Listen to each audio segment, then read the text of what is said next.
What's going on, everybody? My name is Dave. Welcome to Aeroid District. In today's video, I want to do something a little bit different. I plan on building a terrarium for rubber duckies. No, not these rubber duckies. Rubber ducky isopods, that is.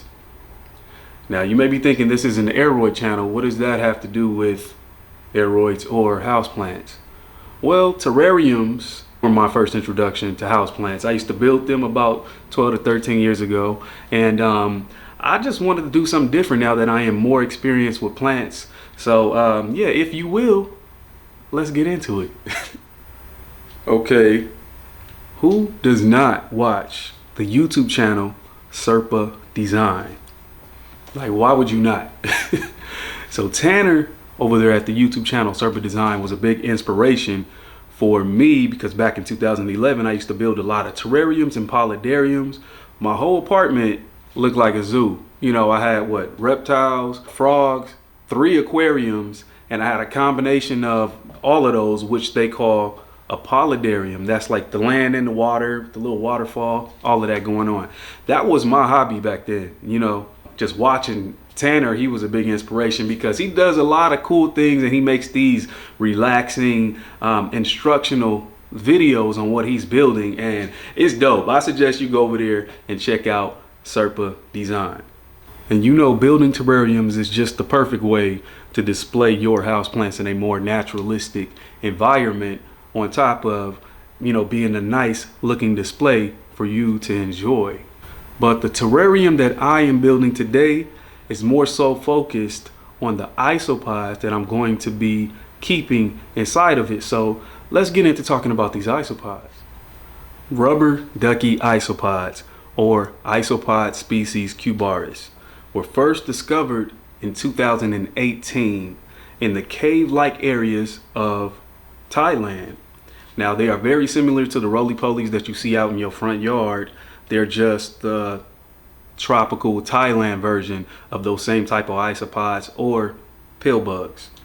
Now, I first bought my first batch in 2020, so I have some experience with these isopods, and they were expensive. I think I bought a batch of 6 for $200, and when I kept them, they actually multiplied, because I think they have offspring when the temperature is hot, and I was able to sell a lot of them.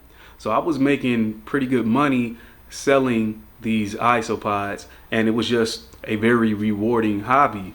And they look like rubber duckies, so that's why they have that name. I'll put up a side by side picture. You know, they're easy to take care of, and I'll give you some care tips if you ever decide to get these type of isopods. And they do a good job when it comes to being a cleanup crew for a terrarium. But enough talking, let's attack this habitat and throw it back to when I used to make stacks off of these rubber ducky isopods. Let's get into it. So here's the enclosure. This is an acrylic box from plantlifelex.com. Shout out to Lex. I found this on our website and I got it. So next I'm going to use a cake pan top, because I want to make a little stencil so I can make a cave. We're trying to make a cave here. That's the first order of operation.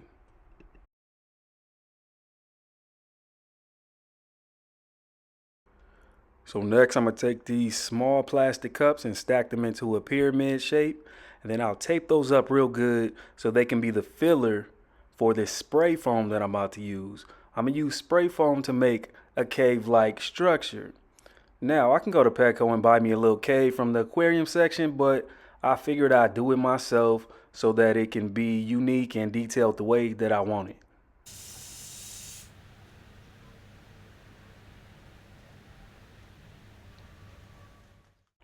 Now let's look at this acrylic box from Plant Life Flex. I do like that it can open sideways. You can open it from the bottom up, but I think for this enclosure, I'm gonna keep it to where it opens from the top. I think that'd be cool, so I can place things down inside. Now we need to use some silicone to make this semi-waterproof. It may not be under waterproof, but it'll be enough to keep the water inside and the substrate can soak that up. So I use my finger to smear that and we good. So let's take these plastic cups out of this cave-like structure, and then I want to get like an X-Acto knife so I can start carving that cured foam into, the cave shape that I like. Something that look natural and detailed. But I tell you, that X-Acto knife was trash. Like, it wasn't working good. So I went into the kitchen and grabbed me a kitchen knife. And yeah, that was working a lot better.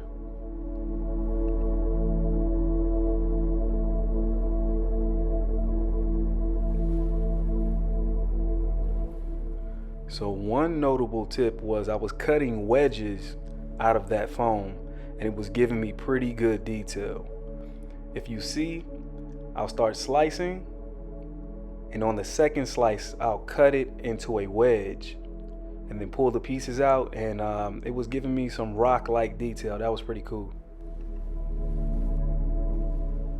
Okay, so I'm gonna leave it like this. I like how it has holes at the top so that the isopods can go in and out of the cave from the top, and that's what the inside of it looks like. So I'm gonna leave it here, and I'm gonna glue some branches onto it, and we done with the cave. Now let's talk about the substrate. Almost everything that I put into this enclosure, I put it in the oven so that I can sterilize it.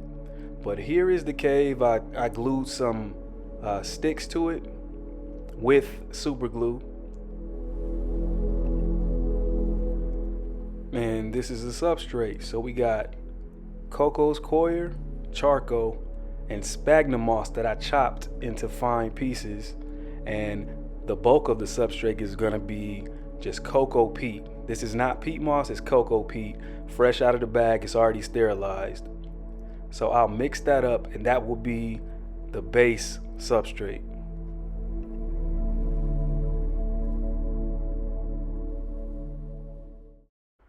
So this thin layer of chunky vermiculite will be my drainage layer. Then I'll put a thin layer of substrate so that I can set the cave structure in there. And I kind of want it in the corner so I can start building around that.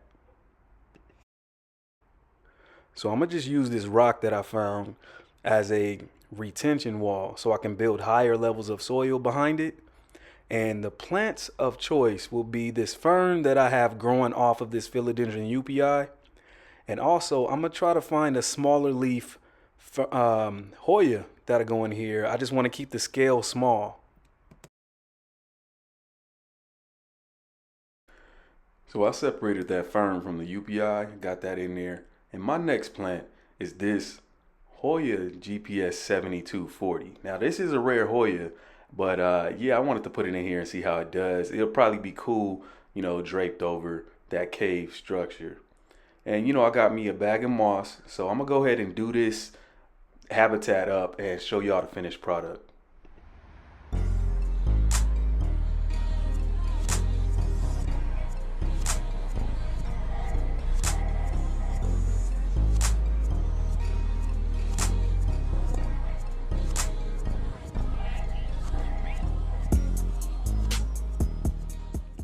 So I provided a lot of moss, leaf litter, and decaying wood for the isopods to eat, but we also need to add in springtails to control any mold that happens in this humid environment. Alright, so if you order springtails online, the best way to get them out of the shipping container is to pour distilled water into that container, and the springtails will actually float to the top. And then from there you can just pour them directly into the enclosure. So you can see the springtails floating on top. You see them jumping around? Yeah, they actually float on water, and that's the best way to get them out. So let's move on to the isopods. So I ordered 6 isopods off of eBay, and here they are. Look at them go.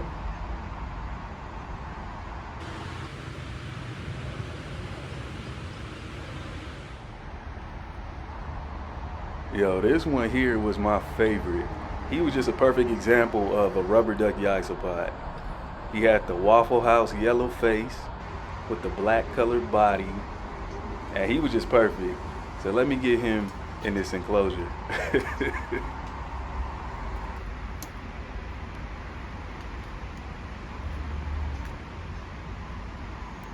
So let's talk about isopod diet real quick. For Cubaris species, they eat the leaf litter, decaying wood, but they also eat root vegetables or ground foods like carrot, squash, sweet potato, and that is actually a source of water for them. If you do not provide that, they will start eating the moss for a water source.